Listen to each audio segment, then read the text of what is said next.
Bom, Cláudio, estamos aqui de volta no último pequeno vídeo aqui sobre dicas de campanha nesse ano maluco de 2020, né, que quase tudo aconteceu, até gafanhoto atacando. Falaram que era 7 pragas do Egito, sei lá. Como eu não vivi naquela época, eu vi umas 2, 3, faltou o resto para eu ter certeza. A questão é o seguinte, nós falamos sobre estratégia, o que é uma estratégia, como pensar uma estratégia, falamos de como montar uma campanha, né, organizar uma campanha, e nesse último falar um pouquinho sobre programa de governo. Tudo bom? Vamos lá? Perfeito, vamos lá. Eu queria só dar o pontapé inicial, e aí ver qual que é a tua opinião, como montar. Eu acho que para montar um programa, nós temos que fazer 2 coisas. A gente tem que montar um diagnóstico para saber o que está mal, né, o que as pessoas pedem. Se der para fazer pesquisa, ótimo. Se não, pelo menos uma leitura de técnicos de área ou conhecedores e depois o programa de governo. Você concorda? Concordo contigo, Dá. Isso é fundamental, porque a grande base que você precisa fazer é o seguinte: mesmo boas ideias, elas caem no descrédito, aquilo que a gente falou no bloco anterior, de quando você vai pedir um voto a longo prazo, né, um investimento a longo prazo, a pessoa precisa ter segurança. E para ter segurança, ela tem que ter certeza que você conhece sobre aquilo que você está falando, está propondo e que você sabe como você vai executá-lo, que é o fundamental. Principalmente o candidato que vai disputar um majoritário, ele tem que ter muita segurança e responsabilidade.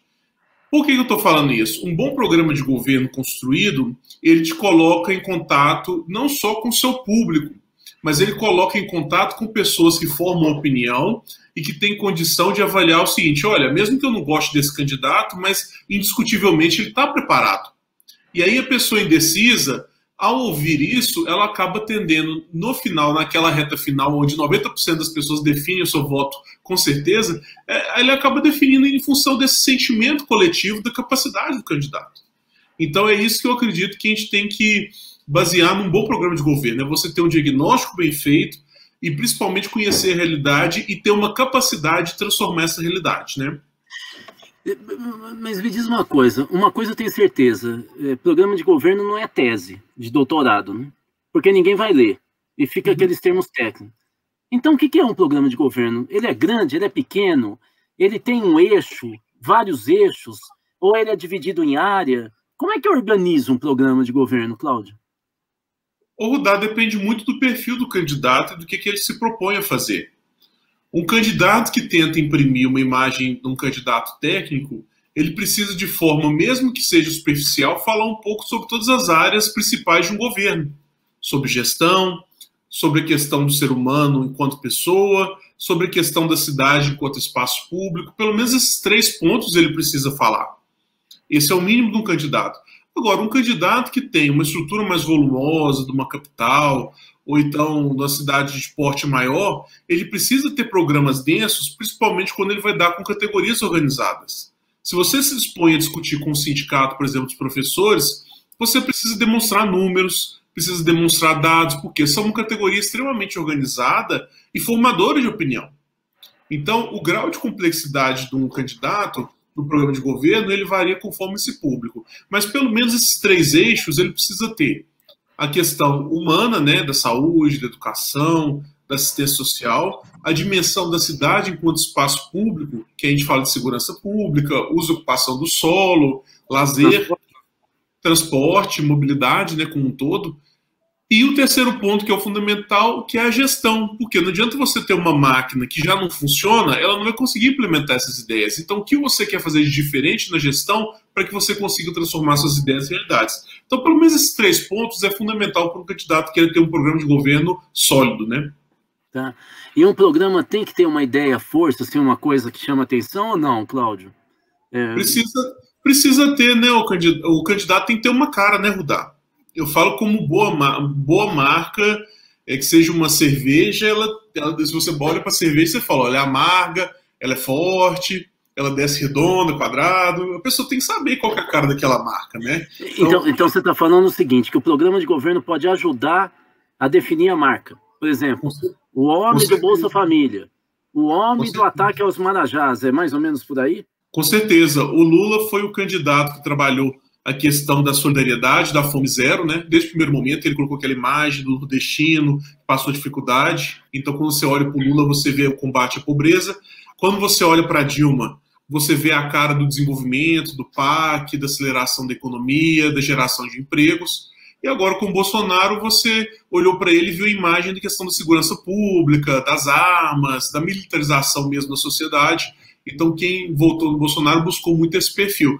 Então, o candidato ele tem que ter uma marca, ele tem que ter uma cara que é fundamental para as pessoas identificarem e fortalecer essa proposta, né? Então, pegando essa tua ideia, eu vou pegar um pouquinho da minha experiência. Você tem um programa, então, bem montado, que tem um diagnóstico, que você pode, desde fazer um diagnóstico à parte, como você pode colocar no programa, tipo, nós estamos vendo é isso, o que a gente vai fazer, como é que a gente vai fazer. Se tiver no programa essas 3 partes, para cada área, ou para cada grande área, a pessoa que pega o programa sabe exatamente que você tem segurança e que você sabe do que você está do riscado. Mas eu queria falar uma coisinha aqui que dá a minha opinião. É que um programa, ele, como a gente diz, não pode ser um livro. Então, como é que eu divulgo o programa? Eu vou falar só da forma impressa e não vou falar das formas virtuais, né? Mas é fundamental que um programa mesmo que a primeira, o texto original seja grande, que ele se transforme num caderno como se fosse uma revista, que dê para folhear, com papel bom. Para quem que eu vou entregar isso? Para quem quiser, mas também para a imprensa, para formadores de opinião, lembrando que material muito pobre e leve, parece uma loucura que eu estou falando, mas há muita pesquisa a respeito sobre isso. Há uma tendência da pessoa que recebe jogar fora. Ele não dá valor. Quando o material é vistoso e mais pesado, eu sei que vocês vão rir, mas é peso mesmo. A pessoa fica mais constrangida a jogar. Então, é importante a gente saber, a gente não precisa fazer 70 mil cadernos, mas alguns que a gente mostra, a pessoa vendo, mostra que tem algum conteúdo sério e quem quiser folhear vai saber que é sério. E fazer partes desse programa em pequenos cadernos, talvez de 4 páginas. O que eu encontrei, o que eu vou deixar. Então, isso facilita, porque eu posso, por exemplo, você falou de professor. Você vai falar com o professor, você tem um panfletinho, o que eu vou fazer na educação. Eu tenho sobre saúde, sobre os bairros, e sobre o transporte. E aí, com isso, eu tenho um material de campanha impresso sobre o programa, que dependendo de onde eu vou, eu ajudo as pessoas a identificar o que eu estou fazendo. Isso em termos impressos, né? Lembrando que hoje a gente tem vários meios. Tem alguma outra dica de programa, de como montar, Cláudio?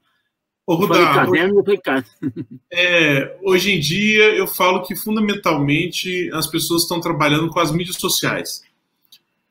Os jornais, o caderno impresso, é muito interessante para o pessoal com mais idade, que ainda tem a cultura de ler o seu jornal, de ficar na praça, de ler um bom livro. A geração mais nova, eu falo que é a geração digital e rápida, a geração do Instagram, que quer ver pequenas imagens, pequenas mensagens, entender em 5 segundos o conteúdo e passar para frente.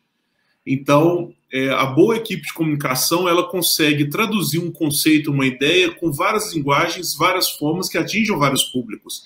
É aquilo que a gente falou no capítulo anterior a respeito de trabalhar em bolhas e segmentos. Então, esse conceito do programa de governo, esse caderno mais denso, tem que estar disponível para as pessoas que são formadores de opinião, mas os seus segmentos nos bairros, nos grupos, tem que ter os materiais com a linguagem que aquelas pessoas vão entender e compreender. Não adianta eu querer falar em índice, em DH, em desenvolvimento, com pessoas que nunca ouviram falar sobre isso. Mas se eu falar sobre qualidade de renda, qualidade de vida, longevidade, e falar principalmente de educação, a pessoa tem compreensão. Beleza, Cláudio. Bom, a gente fez essas 3 gravações sobre estratégia, como pensar estratégia de campanha formulada, como organizar uma campanha e agora como montar um programa de governo, para dar algumas dicas e ajudar as pessoas que estão querendo nos representar, entrar na vida política, esse momento e essa atuação tão importante na democracia, para que a gente dê a nossa contribuição aqui do Instituto Cultiva. Agora, eu também tenho que dizer para vocês que Se vocês gostaram e quiserem aprofundar e estar com a gente, o Instituto Cultiva está oferecendo um curso sobre gestão pública em 6 videoaulas, com todo o material de apoio, né, e Mediateca. Basta procurar no nosso site ou no link que vai estar logo aí, no final da nossa fala, e nós vamos ter um prazer muito grande de estar com vocês. Cláudio, obrigado. Eu agradeço a todo mundo que esteve aqui com a gente. Até, gente. Até, um abraço, obrigado, até mais, tchau.